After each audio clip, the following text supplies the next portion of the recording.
솔직히 말해! 그 집에서 대체 무슨 일이 있었던 거야? 정말 아무 짓도 안 했어요. 그냥 얘기하다가 잠든 거예요. 제발 믿어주세요. 둘이 술까지 마셔놓고 그 상황에서 아무 일도 없었다? 그게 말이 돼? 경찰서 취조실. 차가운 형광등 아래 재미는 손끝이 떨릴 정도로 두려웠습니다. 단 한순간의 선택이 평범했던 17살의 인생을 완전히 뒤흔들어 버린 것이었죠. 도대체 어떻게 하다가 그는 가해자라는 낙인을 찍힌 채 여기까지 오게 된 걸까요? 지금부터 모든 진실이 밝혀집니다. 본격적인 사연 시작에 앞서 끝까지 들으신 뒤 재미있었다면 숫자 1, 재미없었다면 숫자 2 댓글로 남겨주세요. 여러분의 의견을 참고해 더욱 더 재미있는 사연으로 찾아뵙겠습니다. 자, 그럼 지금부터 시작하겠습니다. 경기도 의정부의 한 아파트 단지입니다. 지어진 지 25년이 넘은 오래된 건물이라 장마철이면 벽지가 들뜨고 복도엔 늘 습한 냄새가 감돌았습니다. 엘리베이터는 하루 걸러 한 번씩 멈춰 섰고 배관은 녹슬어 누수 경고가 끊이지 않았죠. 누가 봐도 세월의 무게가 고스란히 느껴지는 오래된 아파트의 전형적인 모습이었습니다. 정미숙은 46살입니다. 이 아파트 관리사무소에서 민원 업무를 담당하는 직원이었죠.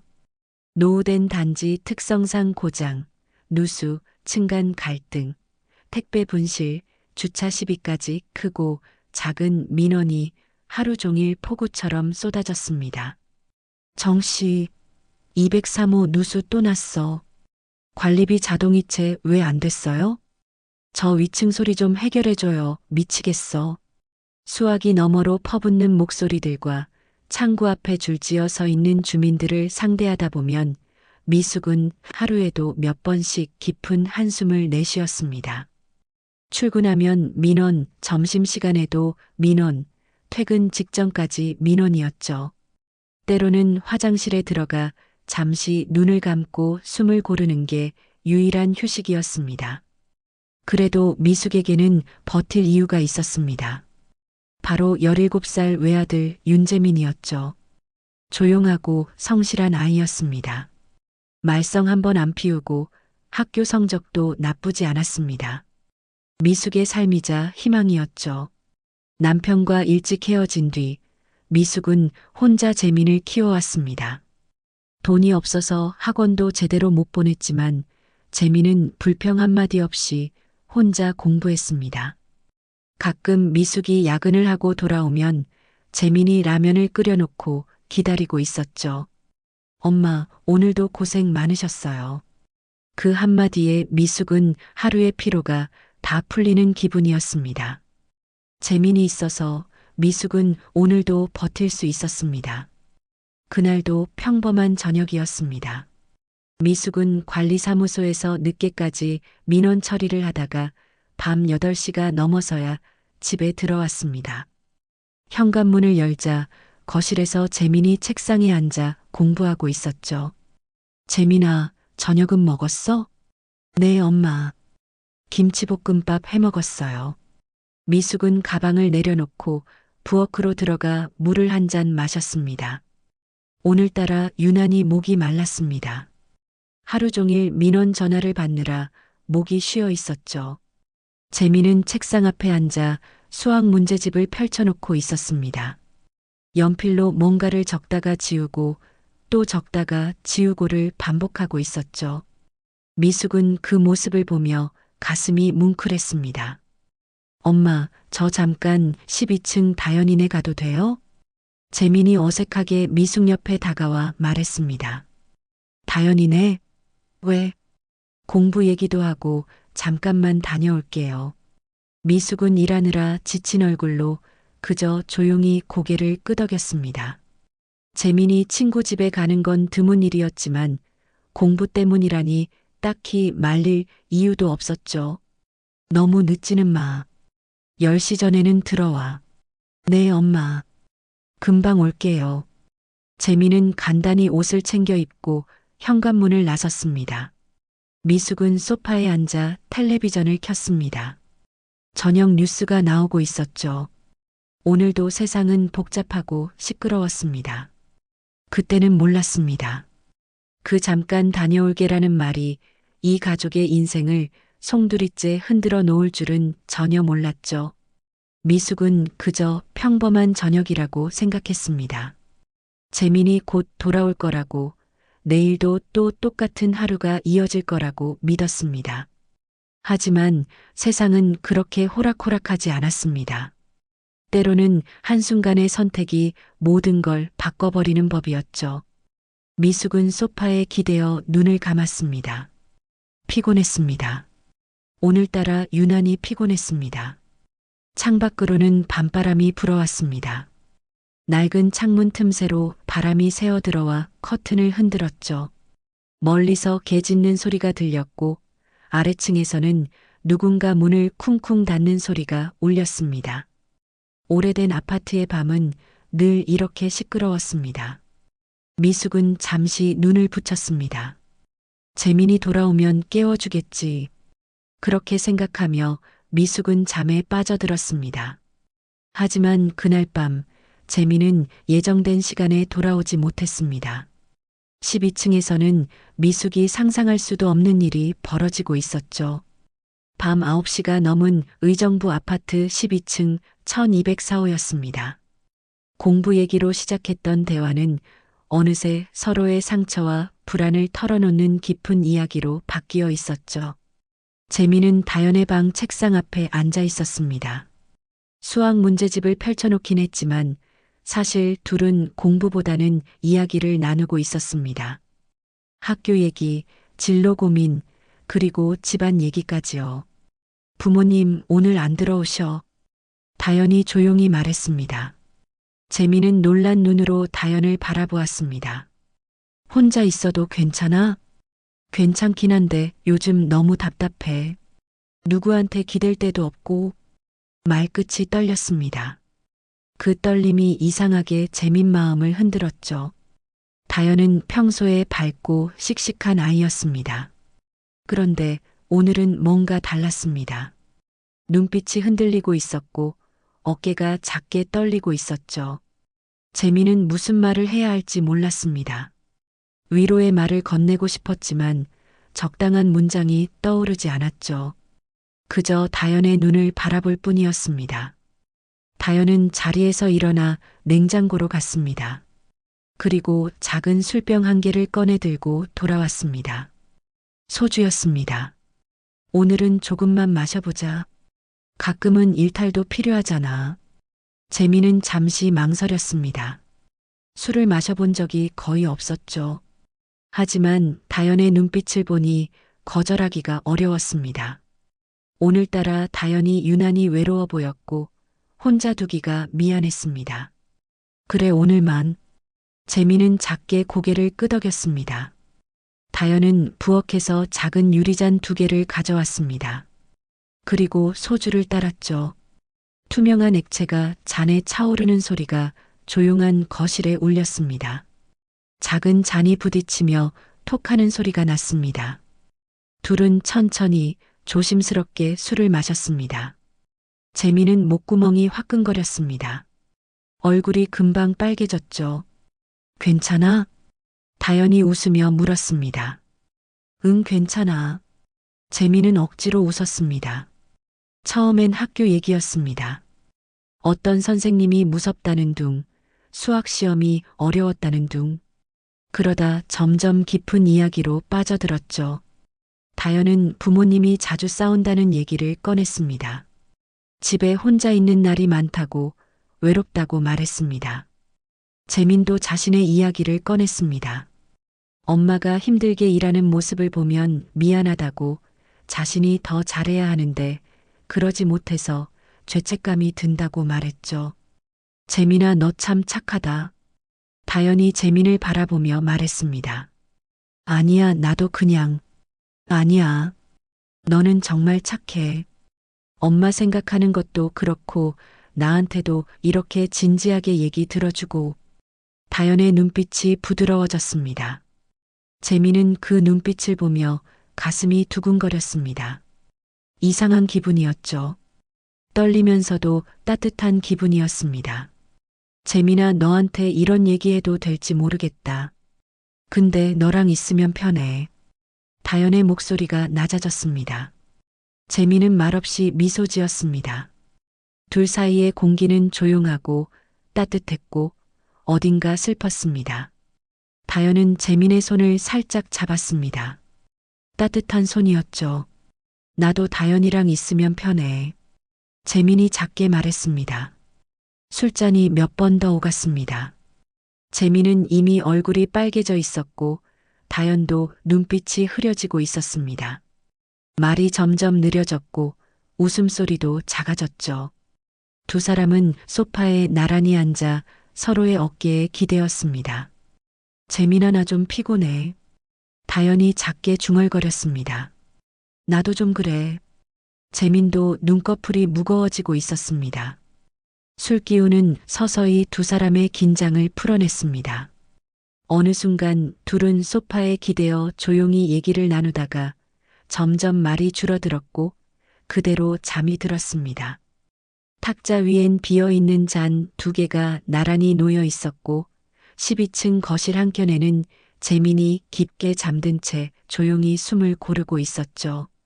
시간이 얼마나 지났을까요? 다연은 잠에서 먼저 깼습니다. 눈을 뜨니 천장이 보였습니다. 옆을 보니 재민이 소파에 기대어 잠들어 있었죠. 다연은 한참 동안 재민을 바라보았습니다. 평화로운 얼굴이었습니다.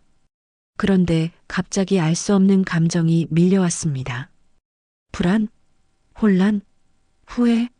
아니면 두려움? 다연은 손으로 얼굴을 감싸쥐었습니다. 머릿속이 복잡했습니다.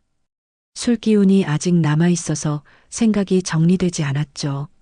남자친구 도윤의 얼굴이 떠올랐습니다. 요즘 도윤은 다연에게 차갑게 대했습니다.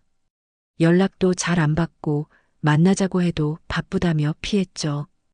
그 감정은 결국 다연의 손가락을 휴대폰 화면 위로 움직이게 만들었습니다. 연락처 목록을 내리다가 한 이름이 눈에 들어왔습니다. 최도윤, 남자친구였습니다. 다연은 숨을 크게 들이켰습니다. 그리고 전화를 걸었습니다. 1번, 2번 신호음이 울렸습니다. 그리고 상대방이 받았죠. 오빠, 나 무서워. 지금 우리 집으로 좀 와줘. 다연의 목소리는 떨리고 있었습니다. 전화 너머로 도윤의 목소리가 날카롭게 들려왔습니다. 뭐? 무서워? 무슨 일이야? 누구랑 있어? 그냥 빨리 와줘. 무서워. 다연은 제대로 된 설명을 하지 못했습니다. 전화는 떨리는 손에서 끊어졌습니다. 다연은 손등으로 눈물을 닦았습니다. 왜 이런 전화를 했는지 스스로도 확실하지 않았습니다. 그저 불안했고 누군가가 필요했을 뿐이었죠. 잠든 재민은 그 모든 상황을 전혀 알지 못한 채 조용히 숨만 쉬고 있었습니다. 잠시 뒤 12층 복도 끝에서 쿵, 쿵, 쿵 발소리가 거세게 울리기 시작했습니다. 계단을 뛰어 올라오는 소리였죠. 도윤은 다연의 전화를 받고 미친 듯이 달려왔습니다. 숨이 차올랐고 가슴이 두근거렸습니다. 아니, 두근거림이 아니라 분노였죠. 다연이가 무서워한다고? 누구랑 있는 거야? 도윤의 머릿속은 온통 의심과 질투로 가득 찼습니다. 복도를 울리는 발소리는 점점 가까워졌습니다. 그리고 1204호 앞에서 멈췄죠. 문이 거칠게 두드려졌습니다. 쿵, 쿵, 쿵. 다연아, 문 열어. 다연아. 도윤의 목소리가 복도에 울렸습니다. 격한 목소리였죠. 주먹으로 문을 두드리는 소리가 점점 커졌습니다. 문 열어. 지금 당장. 폭풍이 문 앞까지 다가오고 있었습니다. 쿵, 쿵, 쿵. 문을 두드리는 소리에 재민은 화들짝 잠에서 깼습니다. 눈을 뜨니 낯선 천장이 보였고 옆에는 다연이 창백한 얼굴로 앉아 있었죠. 다연아, 문 열어. 지금 당장. 복도에서 들려오는 목소리에 재미는 정신이 번쩍 들었습니다. 누군가 화가 나서 소리를 지르고 있었습니다. 저거 도윤 오빠야. 다연이 떨리는 목소리로 말했습니다. 뭐, 남자친구? 재미는 상황을 이해하지 못했습니다. 머리가 멍했고 술 기운이 아직 남아 있었죠. 쿵, 쿵, 쿵. 문을 두드리는 소리가 점점 거세졌습니다. 다연은 떨리는 손으로 문 쪽으로 걸어갔습니다. 재민도 황급히 일어나 신발을 찾았습니다. 다연이 문을 열자 도윤이 거친 숨을 몰아쉬며 안으로 들어왔습니다. 얼굴은 붉게 상기되어 있었고 눈빛은 날카로웠죠. 다연아, 괜찮아? 무슨 일이야? 도윤은 다연을 살폈습니다. 그러다 소파 근처에 서 있는 재민을 발견했죠. 너 윤재민? 도윤의 목소리가 차갑게 가라앉았습니다. 저기 나는 그냥. 재민이 말을 시작하려는 순간 도윤이 다가왔습니다. 너 지금 여기서 뭐 한 거야? 다연이한테 뭐 했어? 도윤의 목소리는 분노로 떨리고 있었습니다. 아무것도 안 했어요. 그냥 공부하다가. 공부? 이 시간에? 술 마시고? 도윤이 탁자 위에 빈 소주병과 잔을 가리켰습니다. 재미는 할 말을 잃었습니다. 상황이 이상하게 흘러가고 있었죠. 다연은 도윤 뒤에 서서 눈물을 흘리고 있었습니다. 다연아, 대체 무슨 일이야? 왜 무섭다고 한 거야? 도윤이 다연에게 물었습니다. 다연은 입술을 떨며 대답하지 못했습니다. 충격과 술기운, 그리고 죄책감이 뒤섞여 머릿속이 하얗게 변해버렸죠. 다연아, 말 좀 해봐. 제가 너한테 뭐 한 거야? 도윤의 목소리가 점점 커졌습니다. 나는 그냥 무서웠어. 다연이 작게 중얼거렸습니다. 그 순간 도윤의 얼굴이 굳어졌습니다. 무서웠다고? 이 새끼가 너한테 뭐 한 거야? 도윤이 재민에게 다가가려는 순간 옆집 문이 열렸습니다. 1203호 주민이었죠. 거기 무슨 일이에요? 밤에 이렇게 시끄럽게. 아, 죄송합니다. 곧 조용해질 겁니다. 도윤이 억지로 예의를 차렸습니다. 주민은 의심스러운 눈빛으로 안을 들여다보다가 문을 닫았습니다.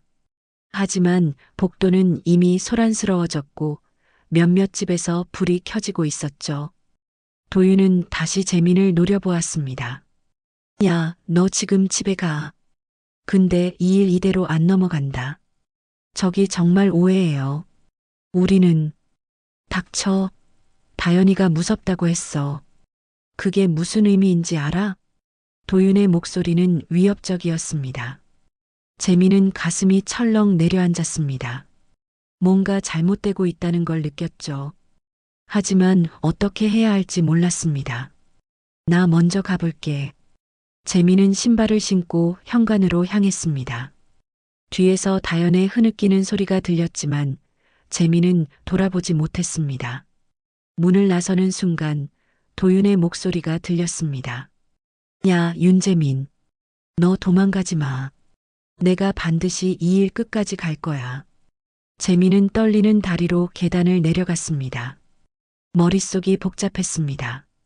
대체 무슨 일이 벌어진 건지 이해할 수 없었죠. 12층 복도에 남은 도윤은 다연을 안았습니다. 괜찮아, 다연아. 내가 있잖아. 그 새끼 절대 그냥 안 둬. 다연은 도윤의 품에서 울고 있었습니다. 하지만 눈물의 의미는 도윤이 생각하는 것과 달랐죠.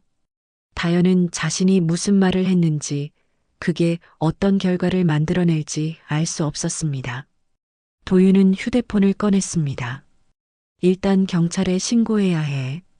다연아, 괜찮지? 경찰? 오빠 그건. 괜찮아. 내가 피해자야. 걱정하지 마. 도윤은 단호하게 말하며 전화를 걸었습니다. 여보세요? 신고할 게 있습니다. 의정부시 아파트 12층인데요. 제 여자친구가 위험한 상황에 처했었습니다. 지금은 제가 도착해서 안전한데 남자 한 명이 여자친구 집에 있었고, 네, 그렇습니다. 술을 마신 것 같고 여자친구가 무섭다고 저한테 전화했습니다. 도윤의 목소리는 떨리고 있었지만 단호했습니다. 다현은 그 모습을 보며 점점 더 깊은 수렁에 빠져드는 기분이었습니다. 이미 상황은 자신이 통제할 수 없는 방향으로 흘러가고 있었죠. 2층 집으로 돌아온 재민은 소파에 앉아 있는 미숙을 봤습니다. 미숙은 깜빡 잠들었다가 재민이 들어오는 소리에 눈을 떴죠. 재민아, 왔어? 늦었네. 네, 엄마죠. 재민은 무슨 말을 해야 할지 몰랐습니다. 미숙은 재민의 표정을 보며 뭔가 이상함을 느꼈습니다. 무슨 일 있어? 아니에요. 그냥 피곤해서. 재민은 방으로 들어갔습니다. 침대에 누웠지만 잠이 오지 않았습니다. 천장을 바라보며 재민은 오늘 밤이 악몽이길 바랐습니다. 하지만 이건 악몽이 아니었습니다. 현실이었고 이제 막 시작된 폭풍이었죠. 12층에서는 경찰이 곧 도착할 예정이었고 도윤은 다현을 다독이며 진술을 준비하고 있었습니다. 다현은 혼란스러운 채로 고개만 끄덕이고 있었죠. 그날 밤 아파트 복도는 고요했지만 그 고요함 속에는 곧 터질 폭풍의 기운이 감돌고 있었습니다. 경찰이 12층에 도착한 건 밤 11시가 넘어서였습니다. 2명의 경찰관이 1204호 앞에 섰고 도윤이 문을 열어주었죠. 신고하신 분이신가요? 네, 제가 신고했습니다. 제 여자친구가 위험한 상황에 있었어요. 도윤은 흥분된 목소리로 설명하기 시작했습니다. 남자 한 명이 여자친구 집에 들어와서 술을 마셨고 여자친구가 저한테 무섭다고 전화했습니다. 제가 급하게 달려왔을 때 그 남자가 여기 있었어요. 경찰은 안으로 들어가 주변을 살폈습니다. 탁자 위에 빈 소주병과 잔이 보였고 소파에는 다현이 창백한 얼굴로 앉아 있었죠. 피해자분이신가요? 경찰이 다현에게 물었습니다. 다현은 고개를 끄덕였습니다. 눈물이 볼을 타고 흘러내렸죠. 무슨 일이 있었는지 말씀해 주실 수 있나요? 경찰의 질문에 다현은 입술을 떨었습니다. 술기운과 충격, 죄책감이 뒤섞여 머릿속이 정리되지 않았습니다. 그냥 무서웠어요. 싫었다고요. 다현의 말은 명확하지 않았습니다. 하지만 그 애매한 말들이 경찰에게는 충분히 심각하게 들렸죠. 남자 학생이 강제로 뭔가를 한 건가요? 저는 그냥 무서웠어요. 다현은 제대로 된 대답을 하지 못했습니다. 경찰은 서로 눈빛을 교환했습니다. 상황이 단순하지 않다는 판단이 섰죠. 남자 학생 이름이 뭔가요? 윤재민이요. 같은 학교 학생이에요. 도윤이 대신 대답했습니다. 지금 어디 있나요? 집으로 보냈어요. 2층에 살아요. 경찰은 무전기를 꺼내 본부에 연락했습니다. 의정부 아파트 관련 건입니다. 미성년자 관련 사건으로 보이니 전담팀 지원 요청합니다. 경찰은 다현에게 다가가 조심스럽게 물었습니다. 병원에 가서 검사를 받아야 할 것 같은데 괜찮으시겠어요? 다현은 멍하니 고개를 끄덕였습니다. 도윤이 다현의 손을 잡았죠. 제가 같이 가겠습니다. 경찰은 현장을 사진으로 찍고 소주병과 잔을 증거물로 확보했습니다. 그리고 다현과 도윤을 데리고 병원으로 향했죠. 한편 2층 집에서는 재민이 침대에 누워 천장을 바라보고 있었습니다. 잠이 오지 않았습니다. 머릿속으로 12층에서 있었던 일이 계속 떠올랐죠. 대체 뭐가 잘못된 거지? 재민은 아무것도 하지 않았습니다. 그저 다현과 이야기를 나누다가 술을 마시고 잠들었을 뿐이었죠. 그런데 왜 도윤은 그렇게 화를 냈을까요? 똑똑똑. 문을 두드리는 소리에 재민은 벌떡 일어났습니다. 시계를 보니 자정이 넘어 있었죠. 재민아, 나와봐. 미숙의 목소리였습니다. 재민은 문을 열고 나갔습니다. 거실에는 경찰 2명이 서 있었고 미숙은 창백한 얼굴로 소파에 앉아 있었죠. 윤재민 학생이죠? 경찰이 물었습니다. 네, 그런데요. 오늘 밤 12층 1204호에 다녀온 게 맞나요? 네, 맞아요. 같이 경찰서에 가서 이야기 좀 해야겠습니다. 재민은 머리가 하얘졌습니다. 미숙이 벌떡 일어났죠. 무슨 일인데요?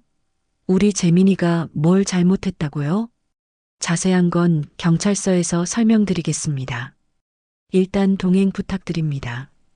재민은 떨리는 손으로 옷을 챙겨 입었습니다. 미숙도 급히 가방을 챙겼죠.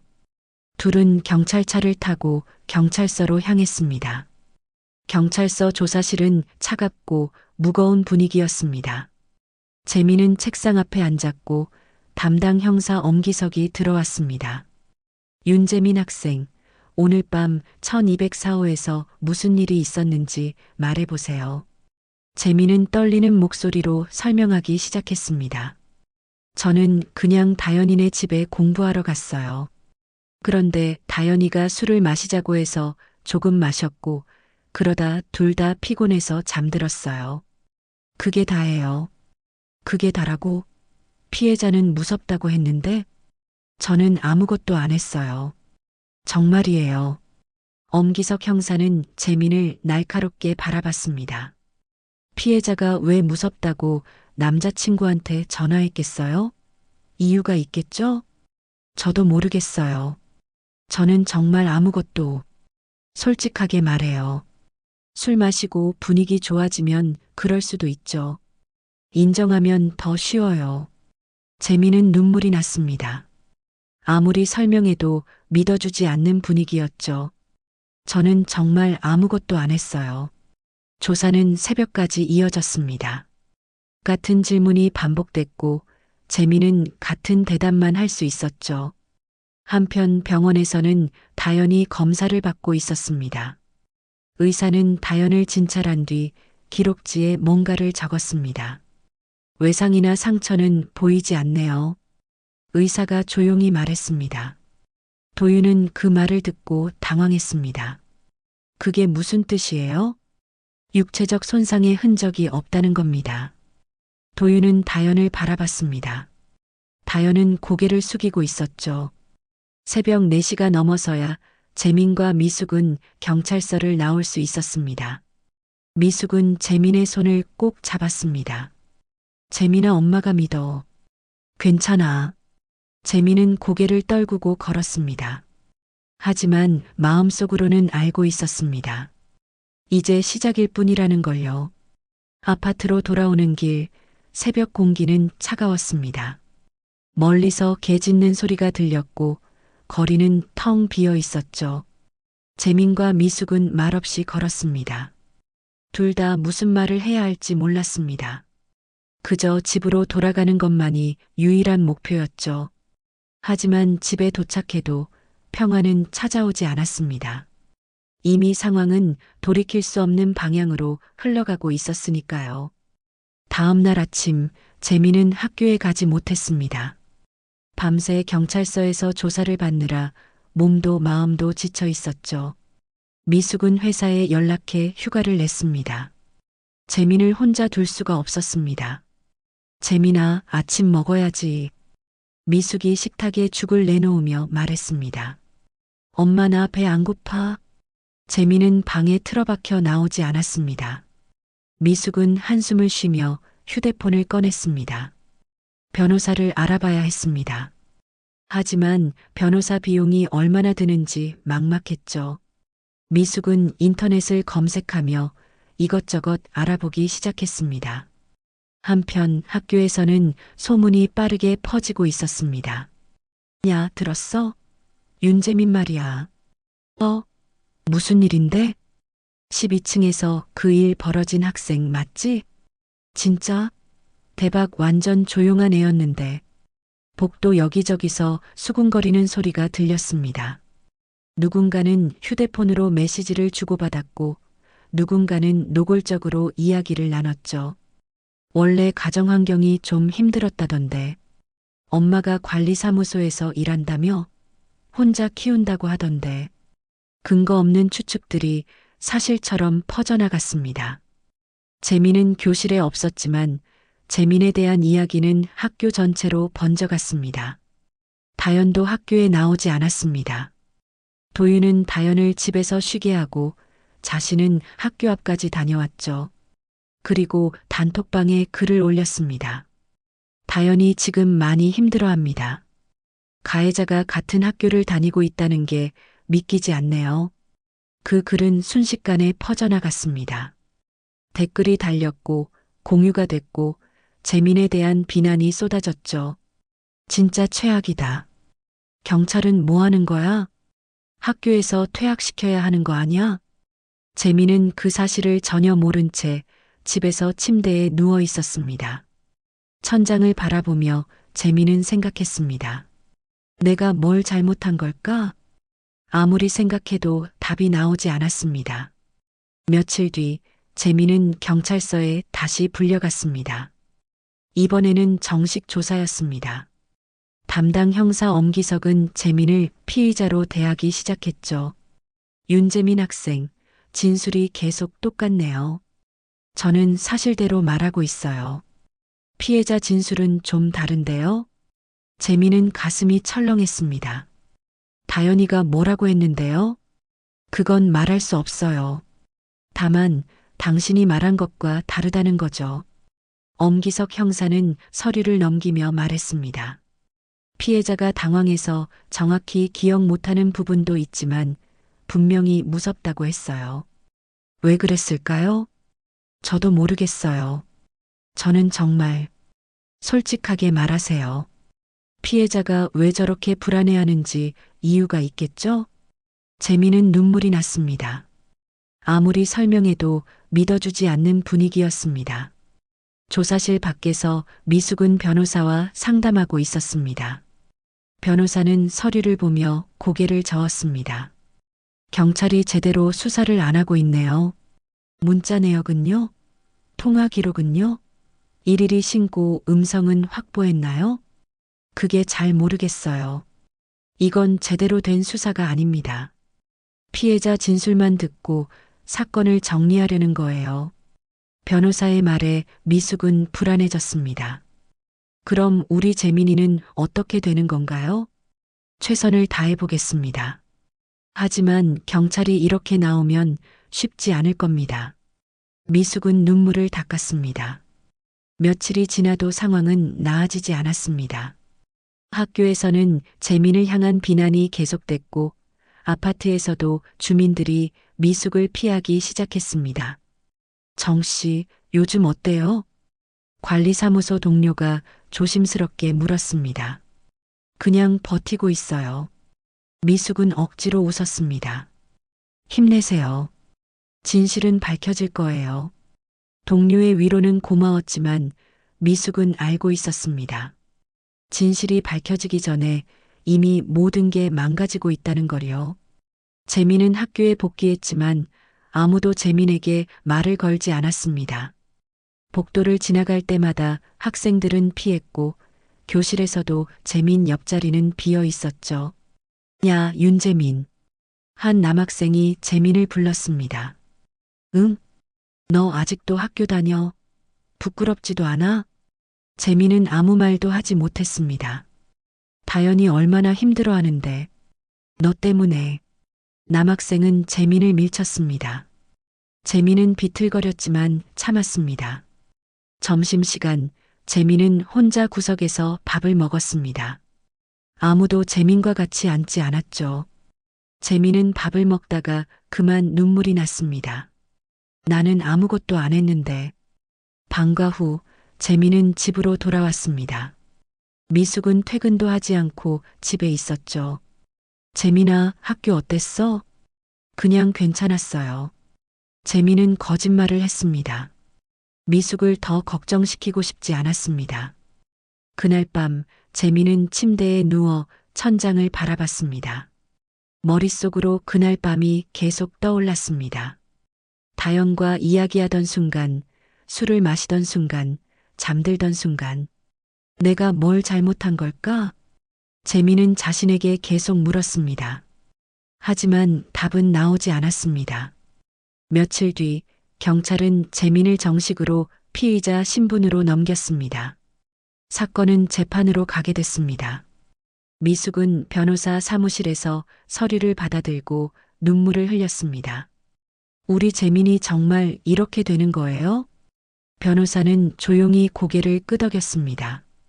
재판에서 최선을 다해보겠습니다. 재민과 미숙의 일상은 완전히 무너지고 있었습니다. 학교, 아파트, 경찰서, 법원. 모든 곳에서 재민은 가해자로 낙인 찍혔습니다. 그날 밤 재민은 미숙에게 물었습니다. 엄마 나 어떻게 되는 거야? 미숙은 재민을 꼭 안았습니다. 괜찮아. 엄마가 있잖아. 우리 이겨낼 거야. 하지만 미숙의 목소리는 떨리고 있었습니다. 재판을 앞두고 미숙은 변호사 사무실을 다시 찾았습니다. 변호사는 두꺼운 서류 뭉치를 책상 위에 펼쳐놓고 있었죠. 정미숙 씨, 제가 사건을 처음부터 다시 들여다봤습니다. 변호사의 목소리에는 힘이 실려 있었습니다. 뭔가 찾으셨어요? 미숙은 조심스럽게 물었습니다. 네. 경찰이 놓친 게 너무 많습니다. 아니, 놓쳤다기보다는 제대로 확보조차 하지 않았어요. 변호사는 첫 번째 서류를 꺼냈습니다. 먼저 112 신고 녹취입니다. 신고자는 최도윤이었고 통화 내용을 들어보니 다연 양의 울음이나 도움 요청은 전혀 없었습니다. 오히려 도윤이 흥분한 채 상황을 위험해 보인다고 말하는 소리만 들렸죠. 변호사는 녹취록을 한 장 넘기며 구체적으로 설명했습니다. 도윤의 신고 내용을 보세요. 여자친구가 무섭다고 전화했다. 남자가 집에 있다. 이 정도만 반복했습니다.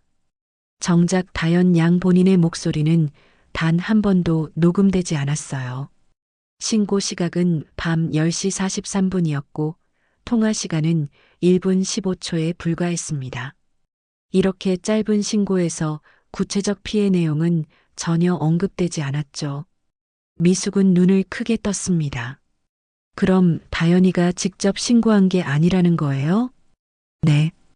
다연 양이 도윤에게 전화로 무섭다고만 했고 도윤이 자기 판단으로 신고한 겁니다.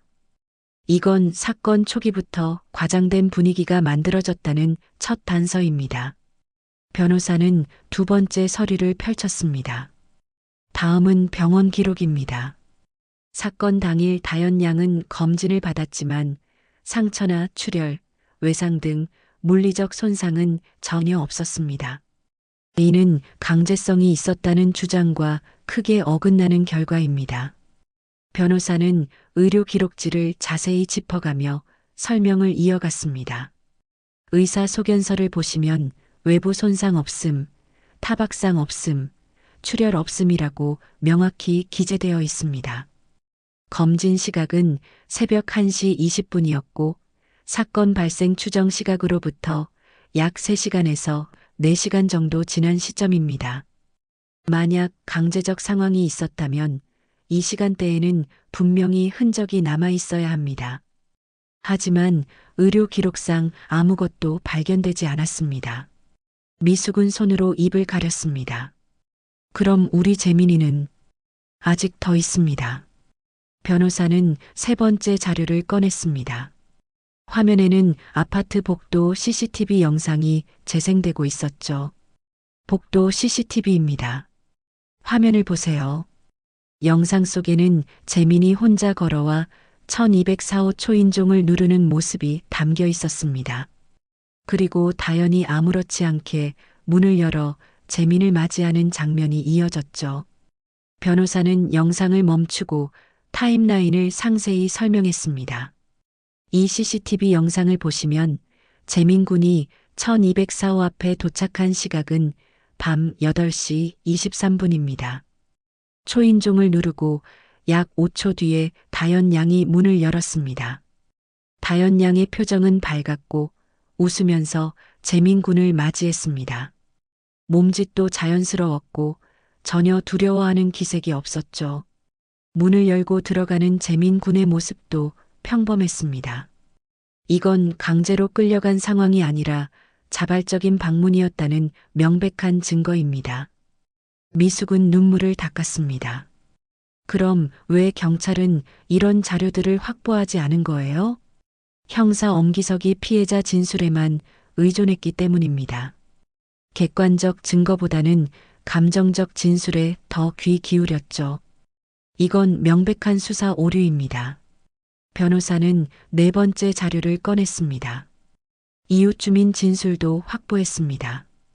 옆집 1203호 주민은 그날 밤을 이렇게 회상했습니다. 변호사가 진술서를 읽어 내려갔습니다. 비명 같은 건 못 들었어요.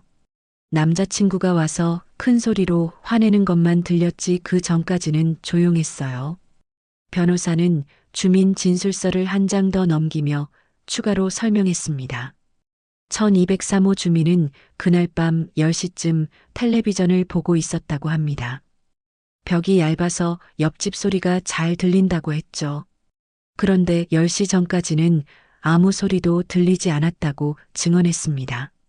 10시가 넘어서야 남자 목소리로 고함치는 소리가 들렸고 그게 바로 도윤이 도착한 시점이었습니다. 이는 도윤이 오기 전까지 집안은 평화로웠다는 걸 의미합니다. 이건 집안에서 폭력적 상황이 없었다는 점을 간접적으로 증명합니다. 미숙은 변호사의 말 한마디 한마디에 귀를 기울였습니다. 그리고 결정적으로 변호사는 5번째 자료를 꺼냈습니다. 다연 양의 과거 진술 기록입니다. 학교 상담 기록을 보니 다연 양은 과거에도 남자친구와 갈등이 생기면 감정적으로 판단해 사실과 다른 말을 했다가 나중에 번복한 적이 있습니다. 이건 다연 양의 당시 진술 신빙성을 흔드는 강력한 근거입니다. 미숙은 입술을 깨물었습니다. 그럼 우리 재민이는 무죄인 거죠? 아직 재판이 남아있지만 이 증거들이면 충분히 승산이 있습니다. 변호사는 마지막 자료를 꺼냈습니다. 그리고 이건 사건 다음 날 다연 양의 행동 기록입니다. 친구와 카페에 가고 SNS에 일상 사진을 올리고 평범한 하루를 보냈습니다. 강제 상황을 겪은 사람의 행동과는 전혀 맞지 않는 모습입니다. 미숙은 눈물을 흘렸습니다. 기쁨과 분노가 뒤섞인 눈물이었죠. 그럼 왜 경찰은 이런 걸 확인하지 않은 거예요? 우리 재민이가 얼마나 힘들었는데. 죄송합니다. 하지만 이제 우리가 이걸 법정에서 밝힐 겁니다. 그날 밤 미숙은 집으로 돌아와 재민을 불렀습니다. 재민아, 나와봐. 재민은 방에서 나왔습니다. 얼굴은 여전히 어두웠지만 미숙의 표정을 보고 뭔가 느낀 듯 했죠. 엄마, 무슨 일이에요? 미숙은 재민의 손을 잡았습니다. 재민아, 이제 우리가 당하고만 있을 필요 없어. 미숙은 변호사가 정리한 자료들을 하나하나 설명했습니다. 112 녹취, 병원 기록, CCTV, 이웃 진술, 다연의 과거 기록, 다음 날 행동 기록까지. 재민은 그 이야기를 들으며 천천히 고개를 들었습니다. 그럼 나는, 응, 너는 아무 잘못이 없어. 이제 그걸 증명할 수 있어. 재민의 눈에서 눈물이 흘렀습니다. 오랜만에 흘리는 안도의 눈물이었죠. 엄마, 나 진실을 말하고 싶어. 도망치지 않을래. 미숙은 재민을 꼭 안았습니다. 그래. 우리 당당하게 맞서자. 그날 밤 재민과 미숙은 서로의 손을 잡고 끝까지 싸울 의지를 굳혔습니다. 모든 조각이 맞춰졌습니다. 이제 남은 건 법정에서 진실을 밝히는 일뿐이었습니다. 재판 당일 법정은 무거운 공기로 가득했습니다. 방청석에는 몇몇 주민들과 학교 관계자들이 앉아 있었고 재민과 미숙은 변호사 옆에 앉았습니다. 판사가 입장하자 모두가 일어섰습니다. 재판이 시작되는 순간이었죠. 피고인 윤재민, 일어서세요. 재민은 떨리는 다리로 일어섰습니다. 심장이 빠르게 뛰었습니다. 검사가 먼저 일어나 말했습니다.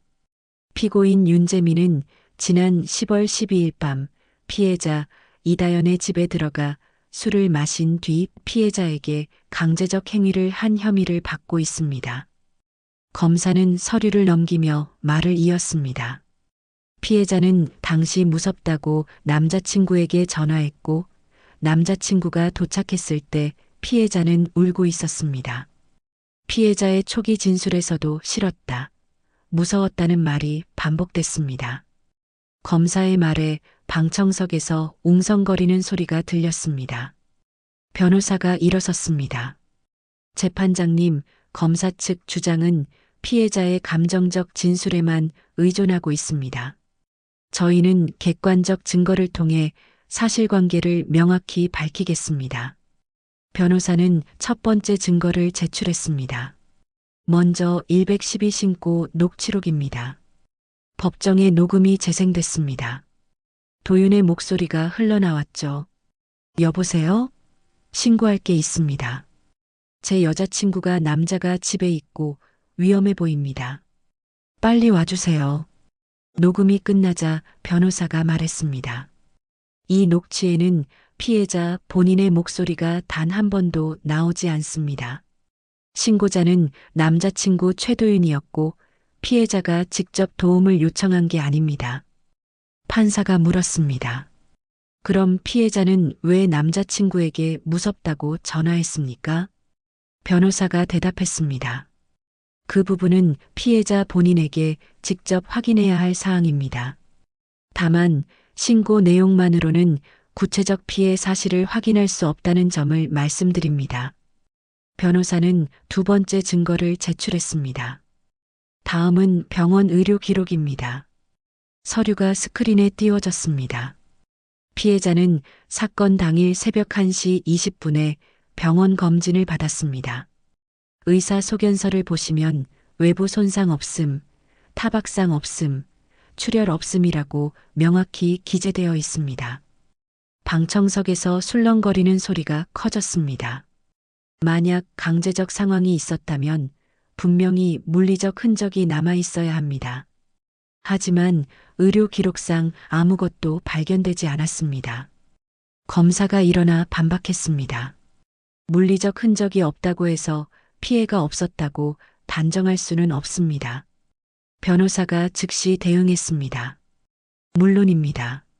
하지만 검사 측은 구체적 피해 사실을 입증하지 못하고 있습니다. 변호사는 세 번째 증거를 제출했습니다. 다음은 아파트 복도 CCTV 영상입니다. 스크린에 영상이 재생됐습니다.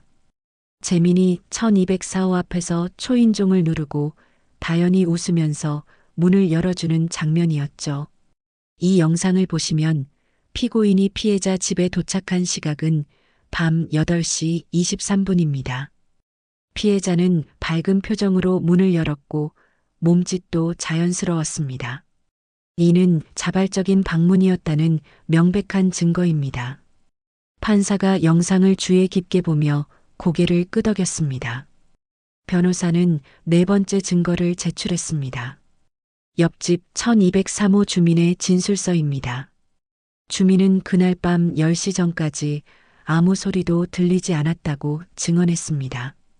비명이나 고함 소리는 없었고 10시가 넘어서야 남자 목소리로 화내는 소리가 들렸다고 했습니다. 이는 남자친구 최도윤이 도착한 시점입니다. 변호사는 다섯 번째 증거를 제출했습니다. 피해자의 학교 상담 기록입니다. 피해자는 과거에도 감정적으로 판단해 사실과 다른 진술을 했다가 나중에 번복한 적이 있습니다. 검사가 항의했습니다. 과거 기록이 현재 사건과 무슨 관련이 있습니까? 변호사가 대답했습니다. 피해자 진술의 신빙성을 판단하는데 중요한 자료입니다. 판사가 조용히 말했습니다. 계속하세요. 변호사는 마지막 증거를 제출했습니다. 사건 다음 날 피해자의 행동 기록입니다. 피해자는 친구와 카페에 가고 SNS에 일상 사진을 올리고 평범한 하루를 보냈습니다. 이는 강제 상황을 겪은 사람의 행동과는 전혀 맞지 않습니다. 모든 증거 제출이 끝나자 판사가 다연을 증인석으로 불렀습니다. 증인 이다연 나오세요. 다연은 떨리는 다리로 증인석에 섰습니다. 얼굴은 창백했고 눈빛은 흔들리고 있었죠. 판사가 조용하지만 날카롭게 물었습니다. 이다연 양, 당신의 진술은 여러 부분이 객관적 증거와 다릅니다. 왜 그런 겁니까? 다연은 입술을 떨었습니다. 저는 그냥 왜 남자친구에게 무섭다고 전화했습니까? 다연의 눈에서 눈물이 흘렀습니다. 저는 그때 불안했어요. 구체적으로 무엇이 불안했습니까? 다연은 한참을 망설이다 입을 열었습니다. 도윤 오빠가 요즘 저한테 차갑게 대했어요. 연락도 잘 안 받고 만나자고 해도 피했어요. 다연의 목소리는 점점 작아졌습니다. 그날 밤 재민이랑 있으면서 혼자 있는 게 외로워서 오빠한테 전화했어요. 오빠가 저를 걱정해 주길 바랐어요. 법정이 술렁거렸습니다. 판사가 다시 물었습니다. 그럼 피고인 윤재민이 당신에게 강제로 무언가를 한 겁니까? 다연은 고개를 저었습니다. 아니요. 명확히 대답하세요. 피고인이 당신에게 강제적 행위를 했습니까? 다연은 눈물을 흘리며 말했습니다. 아니요. 재민이는 억지로 한 거 없습니다. 그날 있었던 일을 제가 불안해서 오빠의 관심을 받고 싶어서 과장해서 말한 겁니다. 법정 전체가 크게 술렁였습니다. 방청석에서는 놀란 목소리들이 터져나왔죠. 판사는 망치를 두드렸습니다. 정숙하세요. 판사는 다연을 바라보며 말했습니다. 증인의 진술은 초기 진술과 완전히 다릅니다. 법정은 이를 심각하게 받아들이겠습니다. 다연은 증인석에서 내려와 자리로 돌아갔습니다. 도윤은 멍한 표정으로 다연을 바라보고 있었죠. 판사가 말했습니다. 오늘 재판은 여기까지 하겠습니다. 선고 날짜는 추후 공지하겠습니다. 재판이 끝나고 재민과 미숙은 법정을 나왔습니다. 미숙은 재민의 손을 꼭 잡았습니다. 재민아 잘했어. 재민은 고개를 끄덕였습니다. 아직 선고가 남아 있었지만 이 순간만큼은 한숨 돌릴 수 있었습니다. 선고 공판 날 법정은 숨을 죽인 채 판사의 입을 바라보고 있었다. 판사는 충분히 서류를 검토한 뒤 조용히 입을 열었다. 피고인 윤재민에게 무죄를 선고합니다. 그 한마디에 미숙은 손으로 입을 가리며 눈물을 쏟았고 재민은 어깨를 떨며 고개를 숙였다. 하지만 판사의 말은 이어졌다. 피해자를 자처한 이다연 양의 진술은 초기 조사와 상반되는 내용이 많고 피고인을 심각한 형사적 위험에 빠뜨렸습니다. 검찰은 허위 신고 여부를 추가 검토하십시오. 법정은 한순간 술렁였고 다연과 도윤은 굳은 얼굴로 가만히 자리에서 눈을 내리깔았다. 며칠 후 검찰은 다연에 대한 조사를 시작했다. 결국 다연은 과장된 진술과 왜곡된 말로 재민을 위험에 빠뜨린 점이 인정돼 집행유예와 상담치료, 사회봉사 명령을 선고받는다. 다연은 학교에서도 선도위원회에 회부돼 전학조치를 받으며 조용히 의정부를 떠나게 된다. 도윤 역시 도망칠 수 없었다.